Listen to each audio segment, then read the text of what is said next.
Jesús siempre practicó, no solamente dijo, sino que puso en su diario vivir pues esa constante. El segundo punto también, por ejemplo, del carácter de Jesús hoy en día es lo que dice: era un patrón de comportamiento que se debe de demostrar bajo presión, porque cuando uno está bajo presión sale a reducir lo que verdaderamente uno es, lo que hay dentro del corazón, lo que la boca comienza a hablar, ¿no? Cuando todo está bien, usted tiene control de sus emociones, pero cuando hay presión, cuando algo lo saca a usted del control, inmediatamente usted comienza a reproducir lo que hay dentro de su interior. Y hemos visto que muchas veces perdemos la paciencia, terminamos de hablar, terminamos de accionar no como quisiéramos, sino porque nos damos cuenta de que todavía hay dentro de nuestro interior cosas que deben ser transformadas, cosas que deben ser cambiadas. El tercer punto es también que es un patrón de comportamiento que se repite cuando nadie te está mirando.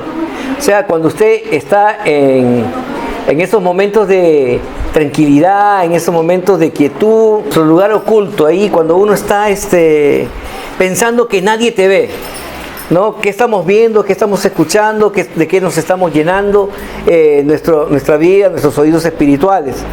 Entonces, Dios es omnisciente, Dios es omnipresente y Él está en todas partes, y cuando uno piensa que nadie lo ve, Dios te está observando.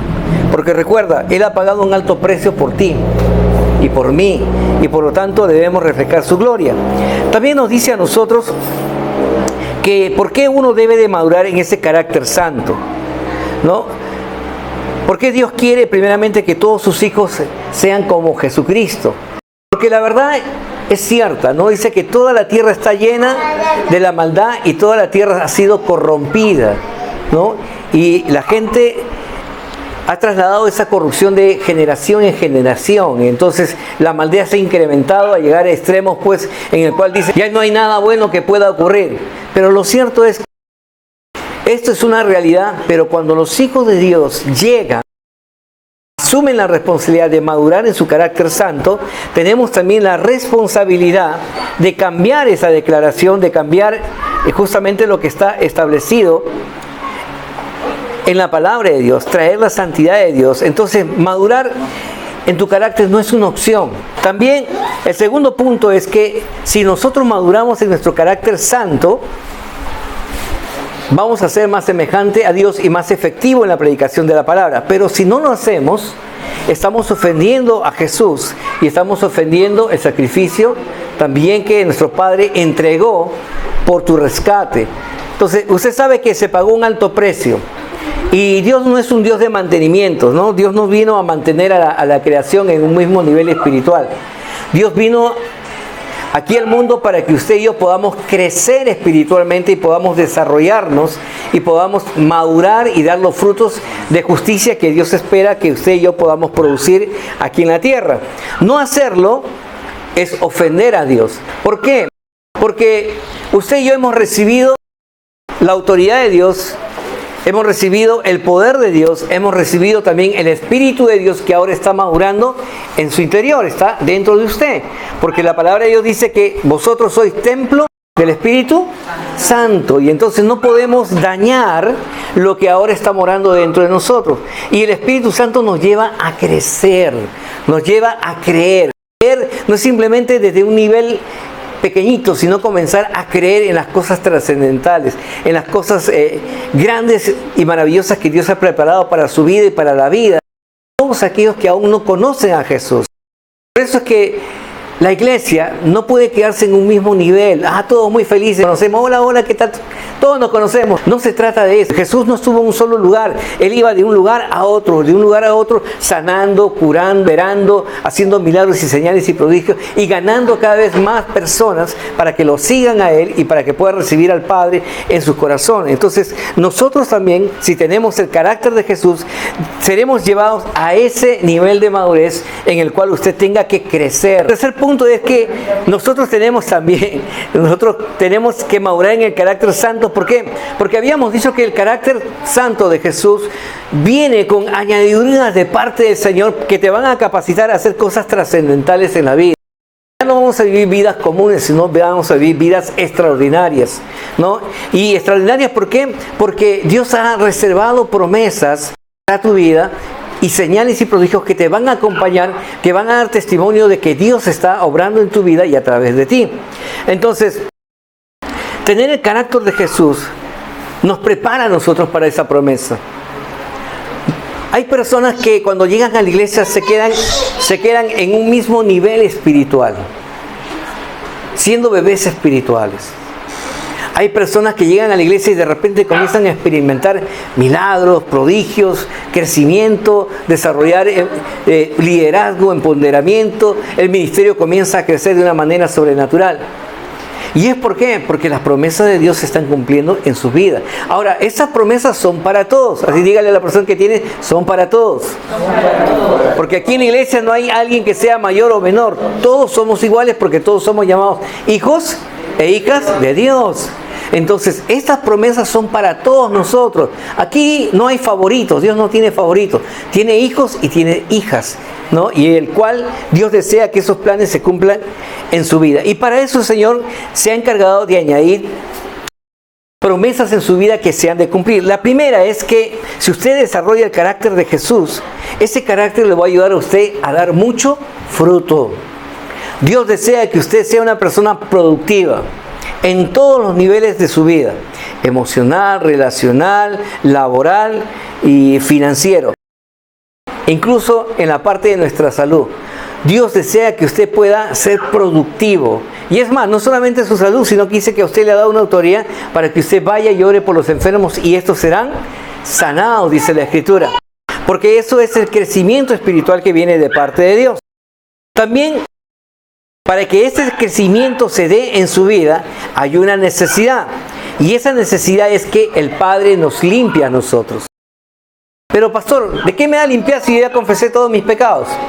Bueno, lo cierto es que todavía hay áreas en la vida nuestra que usted y yo las sabemos y que Dios también las sabe, que son recurrentes, que nos llevan a retroceder en vez de avanzar. Aquellos pecadillos, como dicen algunos por minimizarlos, que están ahí metidos, que ya a veces nos hemos acostumbrado a ellos. Pero la palabra de Dios dice que si nosotros no somos limpiados de esos pecados, no vamos a poder dar los frutos que Dios quiere que usted y yo produzcamos. Entonces es necesario que el Padre nos limpie a nosotros. Es necesario que Dios quite esas malas costumbres que a veces están establecidas dentro de nuestra naturaleza, que aún todavía necesitan ser perfeccionadas para poder dar los frutos que Dios quiere. Además dijo que esta es una necesidad. El segundo punto es que si usted tiene el carácter de Jesús, o sea, si usted está creciendo, vamos a llegar a un nivel en el cual nuestras oraciones, el resultado de tus oraciones van a ser eficaces. Le pregunto a usted, ¿cuántos de ustedes quisieran que usted ore y el cielo obre a su favor de una manera inmediata? Amén. Lo cierto es que todos oramos y quisiéramos que eso fuera de una forma inmediata, ¿sí o no? Pero ¿se ha preguntado por qué no? Porque Jesús oraba y las cosas sucedían. Y usted mira, Jesús es hijo de Dios. ¿Y usted hijo de quién es? De Dios. Entonces no hay impedimento para que usted ore y eso ocurra. El tema está en lo que dice la palabra de Dios. Pues la palabra de Dios nos dice el apóstol Santiago que muchas personas no reciben y obtienen lo que necesitan porque primeramente no saben pedir. Santiago 4, 2 y 3 dice: codiciáis y no tenéis, matáis y arréis de envidia y no podéis alcanzar, combatís y lucháis, pero no tenéis lo que deseáis, porque no pedís, pedid y no recibís, porque pedís mal para gastar en vuestros deleites, dice. Entonces, muchos de nosotros invertimos nuestro tiempo cuando estamos delante de Dios presentando un pliego de reclamos. Señor, bendíceme en esta área. Señor, solucioname este problema. Señor, ayúdame con este tema. ¿Y cuánto tiempo invertimos? Señor, hazme un siervo útil para tu casa. Señor, dame almas para ganar el día de hoy. Señor, quiero hacer tu voluntad y no la mía.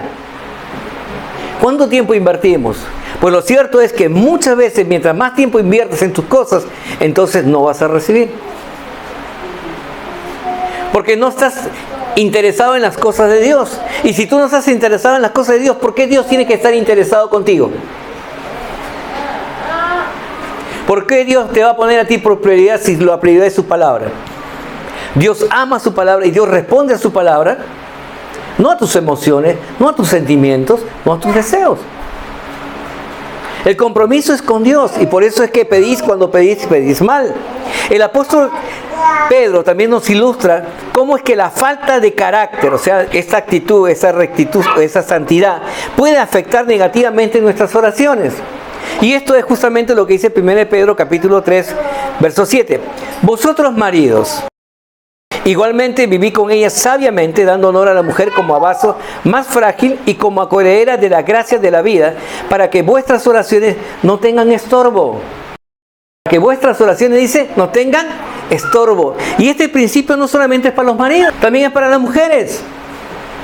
Si nosotros vivimos entre conflictos, nuestras oraciones no van a pasar del techo. ¿Usted quiere recibir la bendición de Dios? Amén. Entonces, ¿qué tienen que hacer? Solucionen sus temas en el Jesús. Pídanse perdón el uno al otro. Y trátense como Dios dice en la palabra. Marido, ama a tu mujer. Mujer, honra y respeta a tu marido. Ahora, como le dije, este principio no solamente es para los esposos, es también para los padres. Padre, criad a sus hijos en sabiduría y en amonestación. No nos provoques a ira, sino enséñale la palabra de Dios. Ata sus corazones al altar de Dios. Instruye a tu niño desde muy pequeño para que conozca y llame a Dios.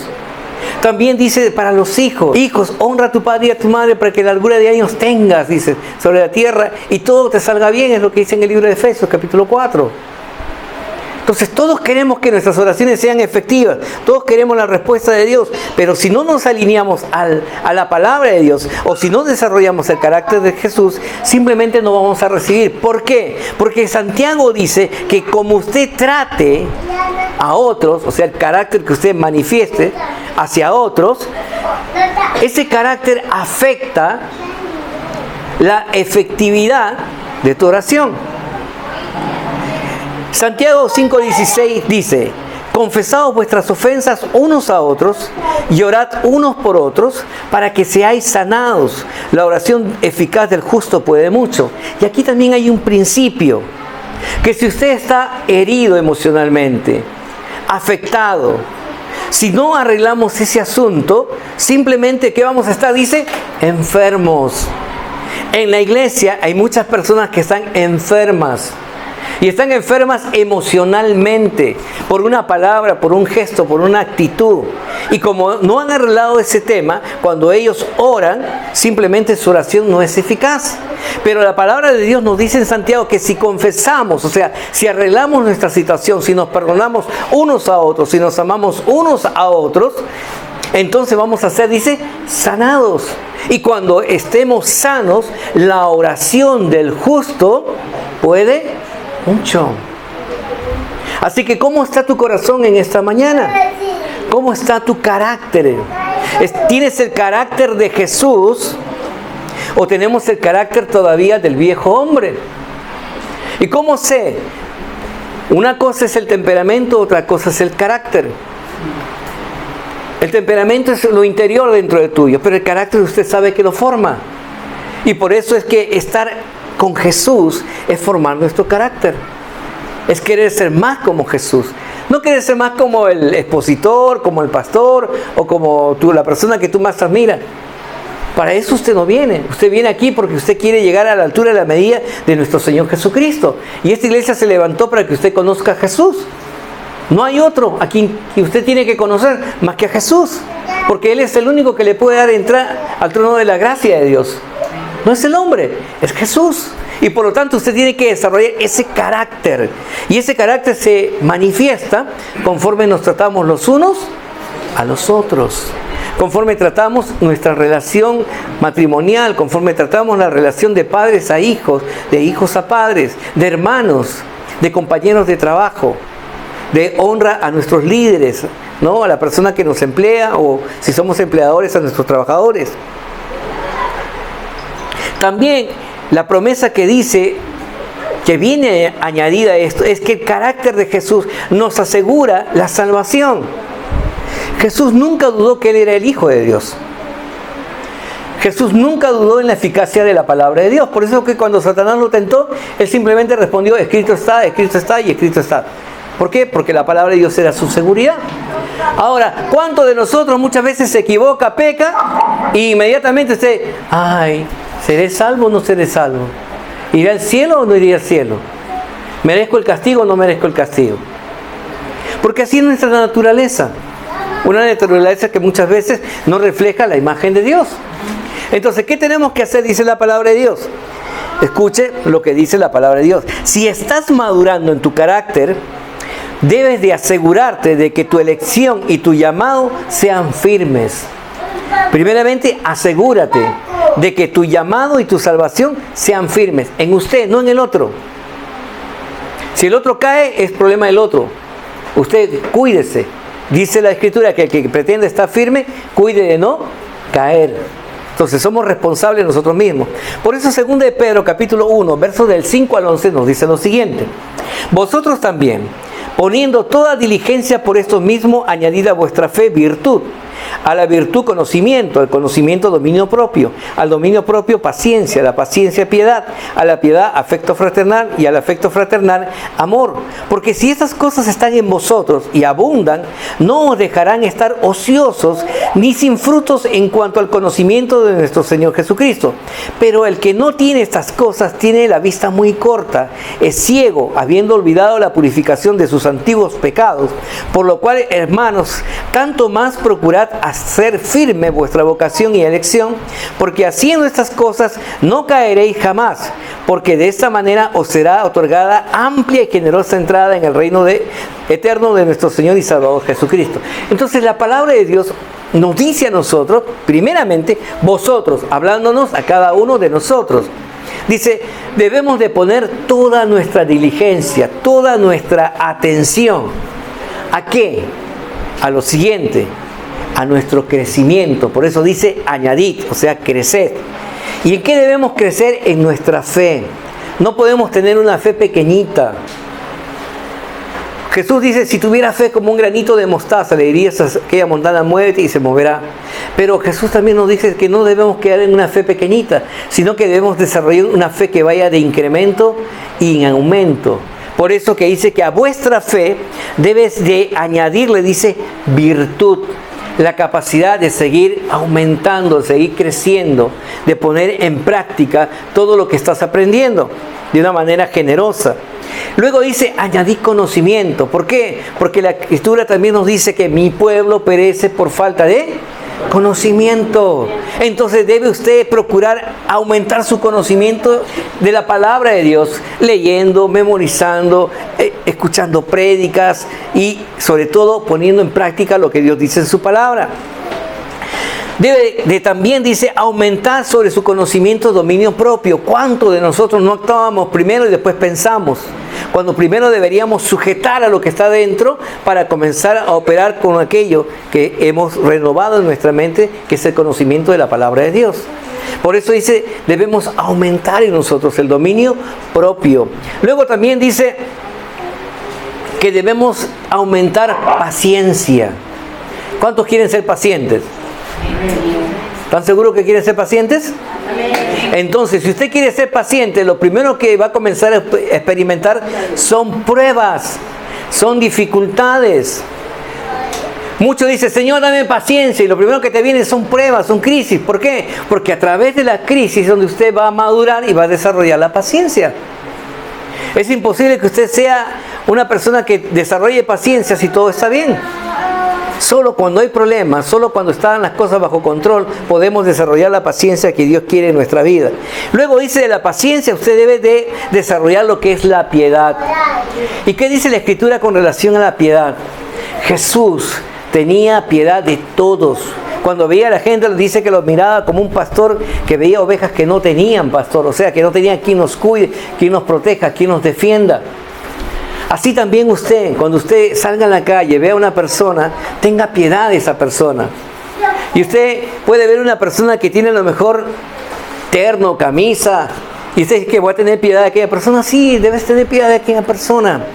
Porque no es cómo viste, no es cuánto tiene, sino es de que no tiene a Jesús en su corazón. Y si no tiene a Jesús, de nada le sirve eso, porque se va a ir al infierno. Jesús tuvo compasión de nosotros, tuvo piedad de nosotros. Y por eso derramó su sangre. Y usted, hoy y yo, somos llamados hijos de Dios. También dice la Escritura que en nuestro crecimiento, en nuestro carácter de Jesús, dice que debemos crecer en el amor fraternal. Como hermanos debemos de crecer. Debemos de estar preocupados el uno por el otro. Oye, mira, ¿sabes qué? No viniste esta semana. ¿Qué pasó? ¿Tienes alguna necesidad? ¿Te puedo ayudar en algo? Estoy para servirte. La preocupación es fraternal, de un hermano hacia otro. Y luego dice también debemos crecer en amor, porque la palabra de Dios también nos dice a nosotros, y en esto serán conocidos que ustedes son mis siervos, en que se amarán los unos a los otros. ¿Y el amor qué es? ¿Egoísta? ¿Es vanidoso? ¿Es jactancioso? ¿Solamente busca lo suyo? ¿Yo estoy bien? ¿No me interesa el resto? No. ¿Qué dice que es el amor? El amor es sacrificial. El amor no busca lo suyo, busca el bienestar de los demás. Ahora yo le pregunto a usted, ¿cuántos de ustedes saben que son bendecidos? Amén. Entonces, por lo tanto, el Evangelio ya no se trata de usted, porque usted ya recibió. De aquellos que no tienen a Jesús. Y si tú amas a Dios como Dios te ama a ti, debes tener amor por aquellos que no conocen a Jesús. Por eso que este año la iglesia no puede seguir siendo la misma. Se habla de avivamiento, se habla de crecimiento, porque en otras palabras, ¿qué se le está pidiendo a Dios? Señor, aumenta mi amor en mi corazón por aquellos que aún no te conocen. Y el amor, te amo, No, cuando tú querías conquistar a una persona, ¿qué? ¿Le decías simplemente te amo y te quedabas ahí? No, dabas un paso, luego dabas el otro y seguías corriendo. Entonces, así también tiene que ser la visión de la iglesia de este año. Tenemos que correr en el amor de Dios. ¿Sabes por qué, hermano? Cada día muere mucha gente que no conoce a Cristo y se va al infierno. Y ya no hay otra oportunidad para ellos. Así que usted tiene que ser un obrero diligente, un obrero que haga la voluntad de su Padre. Entonces, el carácter santo también a nosotros, en un tercer nivel, dice, nos da a nosotros la seguridad de la salvación. ¿Por qué dice? Porque si estas cosas abundan en nosotros, ¿no? La paciencia, el amor, el dominio propio, el afecto fraternal y el amor, dice lo siguiente, porque si estas cosas están en vosotros y abundan, no os dejarán estar ociosos. Dura es esta palabra, ¿no? Ociosos. Pero pastor, yo no soy ninguna ociosa. Tengo que lavar en mi casa, planchar, cocinar, limpiar y mandar a los chicos al colegio, recibirlos con su comida y todo lo demás. Tengo que hacer todas las cosas. Bueno, si tú amas el mundo, te vas a quedar en el mundo. ¿Y te vas a ir a dónde? Abajo. Pero pastor, no tengo tiempo. ¿Cómo que no tienes tiempo? Tiempo es para todo, dice la Escritura. Si no tiene tiempo es porque no estás usando bien tu tiempo, que es otra cosa. Porque tiempo hay para todo. Amén.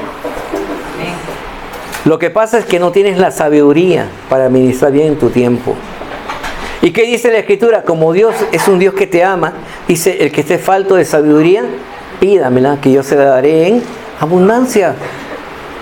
¿Para qué? Porque Dios es el primero que usted quiere que usted haga la obra. Él se va a asegurar de que todas las cosas te sean añadidas a ti. No que tú inviertas tu tiempo en buscarlas. Porque cuando el hombre busca las cosas, se desgasta y hace las cosas con su propio esfuerzo. Cuando uno pone a Dios primero, Dios se encarga de añadir las cosas que nos hacen falta a cada uno de nosotros. Entonces, si estas cosas abundan en nosotros, dice, no vamos a estar ociosos y por lo tanto, a no estar, dice, en esa categoría de ociosos, sino en personas laboriosas, dice la palabra lo siguiente: más procurar hacer firme vuestra vocación y elección. Vocación y elección. ¿Quién nos eligió? Dios. ¿Quién nos llamó? Dios. ¿Para qué? Si ponemos esto en práctica, dice, porque haciendo estas cosas no caeréis jamás, porque de esta manera os será otorgada amplia, generosa entrada en el reino eterno de nuestro Salvador, nuestro Señor Jesucristo. Ahora, esta es una declaración sorprendente. ¿Sabe por qué? Porque a muchos se nos ha dicho y se ha hecho creer que simplemente haciendo una oración de fe es más que suficiente para que ellos puedan recibir la vida eterna y seguir viviendo como ellos quieren. Y hermano, eso no es así. La Escritura dice, por sus frutos los conoceréis. Entonces, si tú has hecho una verdadera oración de fe, tu fruto es reproducir el carácter de Cristo y las obras que te acompañan, juntamente que hemos visto hace un momento. Pero si estas obras no están dentro de nosotros, entonces hay que preocuparnos, porque la orden de Dios es madurar en el fruto del Espíritu que está morando dentro de nosotros, o sea, en nuestro carácter. Santiago nos dice que nuestra fe tiene un resultado en nuestra vida. ¿Cuántos tienen fe? Amén. Si tú tienes fe, el resultado en tu vida es que tu vida va a cambiar. Es más, tu vida nunca debería ser igual. Porque nadie que ha tenido una exposición delante de nuestro Señor Jesucristo puede vivir su vida de la misma manera. Es imposible. Si has experimentado el amor de Dios, la misericordia de Dios y el perdón de Dios, tu vida no puede seguir siendo la misma. Tu vida tiene que ser transformada y tiene que ser cambiada, porque de lo contrario, escucha lo que dice Santiago 2:17. Así también la fe, si no tiene obras, es muerta en sí misma. O sea, no te engañes. No da fruto, es que en realidad no tienes fe. Y sin fe es imposible agradar a Dios. El apóstol Pablo también nos dice lo siguiente, en Hechos 26:20. Sino que anuncien primeramente a los que están en Damasco y Jerusalén y por toda la tierra de Judea y a los gentiles, que se arrepintiesen y convirtiesen a Dios, haciendo obras dignas de arrepentimiento. Entonces, ¿qué dice Pablo? A todas las personas le dice, primeramente, no dice seguramente, dice, primeramente, ¿qué tengo que hacer? Tengo que anunciar el Evangelio. ¿Cuánto estamos orando porque Dios sea primero? ¿Sabes dónde vas a ver que Dios es primero? Cuando estés anunciando primero a Dios, cuando estés predicando de Jesús. Ahí hablará que Dios es primero en nuestra vida. Y como dice la Escritura, ahora tú puedes decir, no, pero eso lo dijo Pablo, y Pablo ganó continentes. ¿Y qué? ¿Pablo era favorito de Dios o era un hijo de Dios? Y si tú miras la historia de Pablo, ¿no fue un hombre terrible? Religioso de los religiosos. ¿No llevó a hombres y mujeres cristianos a la muerte? ¿No encarceló a muchos otros? ¿Le quitaron sus casas, sus bienes a otros cristianos primeramente antes de convertirse? Y aún así Dios lo perdonó y aún así Dios lo usó. Y si con todas esas características Dios lo usó, tú que no eres como Pablo, que no tienes los mismos pecados que Pablo, ¿no crees que Dios te va a usar en cosas más grandes? Entonces que esta palabra viene para todos nosotros, la iglesia, para este año. Mateo 28, 19 y 20 dice, id y haced discípulos a todas las naciones. Id y haced discípulos a todas las naciones. Iglesia, ese es nuestro llamado. Ese es el llamado de Dios para este año. Estamos orando por un avivamiento, pero ese avivamiento comienza en tu casa. Tus hijos, tus padres, tus hermanos, tus parientes. Y luego afuera se hace extensivo. Pero ¿cómo lo vamos a ganar?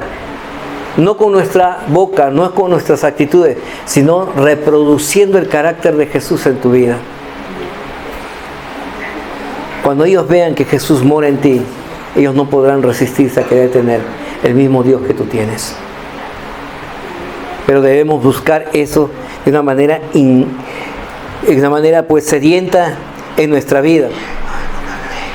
Lo cierto es que si nosotros maduramos en nuestro carácter, si nosotros crecemos como Dios dice, entonces vamos a poder disfrutar de tres cosas importantes. Tres cosas importantes que usted como hijo de Dios, como persona que es salva y escogida y elegida por Dios, tiene que saber. Primero es que usted tiene que madurar sí o sí. ¿Maduras a las buenas o vas a madurar a las malas? Porque de todas maneras Dios a los que ama, ¿qué dice? Disciplina. Entonces, Jesús no derramó su sangre para que usted simplemente esté siendo un espectador, Dios quiere que usted sea una persona que esté actuando y moviéndose de una manera activa. O sea que el primer punto es que usted debe de madurar en buenas obras. ¿Qué quiere decir? Que madurar en buenas obras significa dejar de hacer obras malas. ¿Cómo se ahoga una mala siembra? Cuando uno comienza a sembrar en abundancia cosas buenas en la vida de la otra persona. Y hemos dicho que es imposible que nosotros no dañemos el corazón de nuestros hijos, el corazón de nuestras esposas, el corazón del esposo, el corazón de los padres. Es imposible que no lo hayamos dañado en algún momento. ¿Cómo puedo restaurar ese corazón? Sembrando buenas obras. Y si usted tiene a Jesús, eso no es una opción. Ese es un mandamiento que viene de parte de Dios. Lo segundo que tiene que ocurrir si usted ha recibido a Jesús en su corazón es lo siguiente. Es que usted debe de odiar su pecado. Y usted debe de comenzar a experimentar tristeza por su condición de haber pecado. Y esa tristeza debe ser motivada por el Espíritu Santo a llevarte a un arrepentimiento genuino. Muchas personas se han acostumbrado a su pecado. Y es más, dicen, no, pero esos son pecadillos chiquititos, ¿no? Están ahí. No puedo cambiar esas cosas. Y ya han hecho parte de su vida y se han acostumbrado a que estén ahí. Es más, están ahí que ni cuenta se dan que lo sigan haciendo. Si esas cosas permanecen en nosotros, hermanos, no vamos a poder orar y que nuestras oraciones sean respondidas. Si usted tiene a Jesús y usted ha recibido el regalo de Jesús, que su palabra dice, sed santo como yo soy santo, entonces nosotros debemos odiar el pecado nuestro. La Escritura dice, todos los días pecamos. ¿Qué significa? Que todos los días tengo que arrepentirme, todos los días tengo que estar delante de la presencia de Dios con un corazón contrito y humillado y diciéndole, Señor, solo no puedo, necesito más de ti, necesito que me limpies con la sangre de Cristo. Ayúdame. Necesito, Señor, más de tu presencia en mi vida. El tercer punto que tiene que ocurrir en usted es que usted debe de desear el carácter de Jesús. Usted debe desear ser más como Jesús, como la persona que usted más admira. No, yo quiero ser como tal persona, como aquel orador, aquel predicador, aquel motivador. No, mucha gente lamentablemente dentro de las iglesias se parece más al pastor que a Cristo. Y eso es horrible.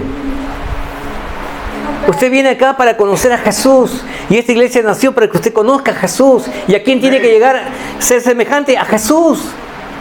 No hay otro. Jesús es quien te abre el camino para que entres al trono de su gracia. No son los pastores. No son tus líderes.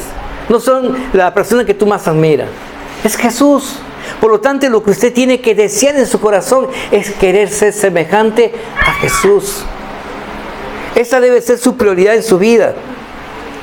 Y cuando usted sea motivado a desarrollar ese carácter dentro de usted y tenerlo, entonces usted va a caminar en la convicción que todo lo que le pidas al Padre será hecho. Todo lo que le pidas al Padre será hecho. Hermanos, nunca se olviden. Dios usó hombres comunes y corrientes. Hombres que si lo ponemos su vida con la suya o con la mía, se va a dar cuenta que esos hombres tuvieron mucho más defectos que lo que usted tiene. Cometieron peores cosas de las que usted pudo haberse arrepentido. Pero que sin embargo, cuando ellos recibieron a Jesús, lo primero que hicieron es querer ser como Él. Les pregunto, ¿cuántos quieren ser como Jesús? Amén. Entonces, si usted quiere ser como Jesús, póngase de pie.